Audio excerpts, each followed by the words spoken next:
maintenant, nous allons donner la parole à M. Alexis Dessoir, co-président de la plateforme citoyenne de soutien aux réfugiés.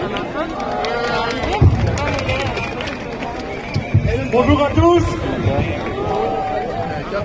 La plateforme citoyenne de soutien aux réfugiés, ce sont des dizaines de milliers de citoyens qui sont solidaires des migrants. Et la plateforme, aujourd'hui, elle se joint à cette revendication légitime qui est la régularisation des sans-papiers. Il faut que le gouvernement, qui n'assume pas ses obligations envers les migrants, ce sont les citoyens qui depuis des années font le job du gouvernement à la place du gouvernement et qui sont solidaires des migrants. Eh bien, il faut que ce gouvernement entende cette revendication et décide d'organiser la régularisation des sans-papiers comme on a connu par le passé. C'est une question de légitimité, de dignité. Un habitant sur 100 n'a peut-être pas de papier en Belgique. Eh bien, qu'on lui donne des papiers, ça va contribuer à l'économie, ça va contribuer aux ressources de l'État pour endiguer le travail au noir, parce qu'ils n'ont pas d'autre solution que de travailler au noir. Et donc, c'est à la fois une question de droit humain, mais c'est à la fois aussi une question de bon sens. On sait que certains membres du gouvernement ne jurent que par le bon sens, notamment la ministre en charge de l'asile et l'immigration. Eh bien, c'est une décision de bon sens aussi pour une fois. Qu'elle la prenne, qu'elle régularise les sans-papiers. Nous n'allons pas lâcher la pression. Nous sommes nombreux. Nous devons chacune dans nos communes participer à l'action des communes hospitalières pour les sans-papiers, interpeller nos politiques locaux pour qu'ils mettent la pression sur les politiques fédéraux pour que cette régularisation, ce soit cette année, pas l'année prochaine et pas dans 10 ans, mais cette année. Et je terminerai par les mots de ces femmes sans papier auxquelles je pense aujourd'hui. Et j'entends votre revendication. Vous bossez ici, vous vivez ici et vous resterez ici. Des années sur le territoire belge pour redonner la dignité et le respect à ces êtres humains. Oui, pour nous, régulariser les sans-papiers participe aussi à la lutte antiraciste. Au nom de la CSC, et en particulier de la CSC Bruxelles, qui investit largement le terrain de la solidarité avec les travailleurs et travailleuses sans-papiers depuis 2008. Pourquoi? Parce qu'on défend le principe que tous les travailleurs et les travailleuses doivent être défendus. C'est justement pour cette raison que nous défendons tous les travailleurs et travailleuses avec et sans papier. D'un point de vue juridique, c'est notre permanent juridique. D'un point de vue du plaidoyer politique, c'est important à l'heure de négocier avec les gouvernements, à l'heure de négocier dans les conseils économiques et sociaux. C'est important que les organisations syndicales aient à l'esprit qu'on ne peut pas défendre la solidarité entre les travailleurs et travailleuses réguliers sans défendre l'histoire, la vie et le travail des personnes sans papier. Il y a aujourd'hui 150 000 sans-papiers en Belgique. L'Observatoire de la santé en 2014 parlait de 100 000 et depuis lors il y a eu 20 000 demandes d'asile en moyenne chaque année. 60% d'entre elles sont rejetées. Ces personnes sont prisonnières des frontières de l'Europe, qui coûtent tant d'argent justement aux contribuables. 15 milliards d'euros ont été dépensés en plusieurs années pour ériger des frontières au mur de l'Europe. Si on régularisait 100 000 sans-papiers seulement, ce serait 59 millions d'euros par mois dans les caisses de l'État.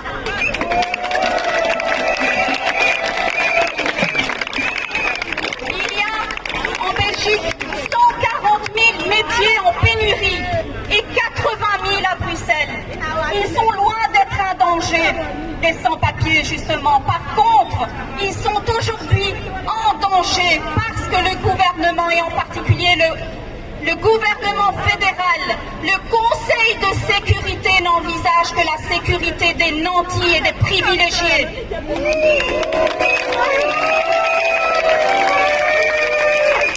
Eh bien, nous revendiquons à Madame Wilmès et à gouvernement fédéral à son Conseil de sécurité qu'on ne peut pas penser la sécurité et la santé des citoyens et des citoyennes avec et sans papier, citoyens par les actes, sans penser aux personnes les plus vulnérables dans la société aujourd'hui. Ce sont les femmes et les hommes sans papier, au bout de la chaîne de précarisation. Après les personnes immigrées, après encore les personnes migrantes avec des titres de séjour précaires, il y a les personnes sans papier. Tout au bout de la chaîne, il y a les femmes sans papier qui ont laissé leurs enfants, leurs parents, leurs malades à leurs sœurs, à leurs mères, pour pouvoir garder nos enfants. Notre plaisir, c'est de voir que cette place est noire de monde. Les sans-papiers, au même titre que tous les Bruxellois, que tous les humains, ont traversé cette pandémie, malgré cette gestion catastrophique du gouvernement. Ensemble, nous avons traversé la mer, ensemble, nous devons arriver de l'autre côté. Il est hors de question d'avoir des lois iniques, quelles qu'elles sont. Alors qu'on a parlé de justice fiscale, sociale, climatique et migratoire. Sachez qu'il y a un front qui s'est créé avec plus de 60 associations, dont les syndicats, dont Gréséa, dont les collectifs pour les sans-papiers. Et que ce front a mis comme priorité la régularisation des sans-papiers. La FGTB le soutient aussi. Une autre priorité, évidemment, c'est l'accès à la santé. C'est une vraie sécurité sociale. C'est la possibilité pour toutes et tous d'avoir accès, évidemment, à l'école, évidemment, à différentes choses. Pourquoi pénaliser 100 000 personnes en Belgique sur des lois iniques? Une autre priorité, c'est évidemment aussi le partage des richesses, la sauvegarde du vivant et la sauvegarde de la démocratie, confisquée trop souvent par certaines personnes. Cette pandémie, au moins, a pu nous faire ouvrir les yeux, et j'espère qu'il y a beaucoup d'autres qui ont pu ouvrir les yeux aussi, entre l'accessoire et l'essentiel. Et l'essentiel, c'est l'humain. Donnez les papiers aux gens, donnez le service social. En tout cas, sachez qu'à Liège aussi, les gens se rassemblent. Un peu partout en Europe, les gens se rassemblent. Et qu'ensemble, on est plus fort. La FGTB vous soutient. Merci. Les individus qui viennent de ces mêmes endroits, eux, n'ont pas le droit de rester ici. De la même manière que nos téléphones portables qui viennent d'ailleurs, que nos ordinateurs, que nos habits, que nos chaussures que nous portons. Cela ne pose problème à personne. Mais quand il s'agit des individus, où sommes-nous?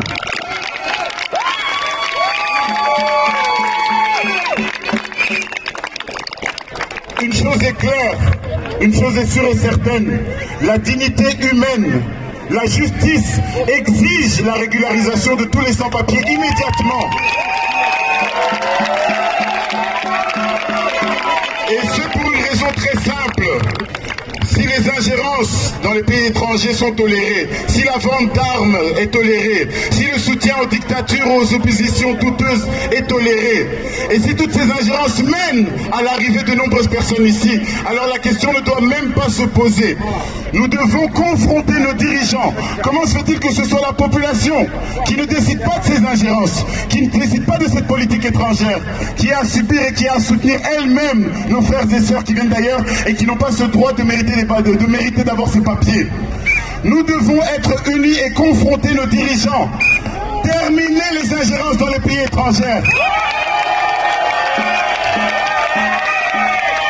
Les pays soi-disant en voie de développement, les pays dits du tiers-monde, les pays dits sous-développés ont le droit à leur propre détermination. Et tout ça commence ici dans la capitale de l'Europe. Nous voulons la dignité pour tous les êtres humains et nous réclamons la dignité pour nos frères et sœurs sans papier ici. Mais nous réclamons avant tout la dignité dans nos pays d'origine. Dans tous ces pays, les ingérences doivent cesser afin que toutes ces personnes qui prennent des risques pour arriver ici puissent vivre sereinement chez eux. Car non, nous ne pouvons pas oublier que plus de 30 000 personnes sont mortes dans la mer en essayant d'arriver ici. Plus de 30 000. Comment pouvons-nous rester silencieux face à tous ces morts en mer, sur la route, toutes ces personnes qui sont violentées quotidiennement par la police. Certains sont rackettés, certains sont même morts dans l'anonymat. Nous ne pouvons pas accepter ce silence.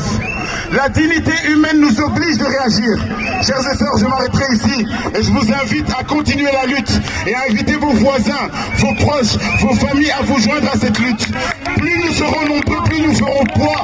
Et je répète, nous devons confronter nos dirigeants. Merci à tous. Nous disons haut et fort que la coordination est ouverte à tous les collectifs organisés. Maintenant là, nous allons ouvrir le micro. Nous voulons un message d'unité, un message d'apaisement. Cette lutte, nous allons la gagner avec l'ensemble de nos soutiens, avec les associations, avec la diaspora, avec tous ceux et toutes celles qui ont déjà eu des papiers. L'idée, c'est de faire appel à tout le monde. Il est hors de question de laisser couler le navire des sans-papiers, de vos voisins, des personnes que vous connaissez, se battre seuls. C'est un combat de tout le monde. Le micro est ouvert. Nous voulons une convergence de lutte et nous vous appelons aussi que mardi prochain, déjà au Parlement fédéral, sera discuté un projet de loi sur cette régularisation. L'idée, c'est d'être attentif, d'être vigilant,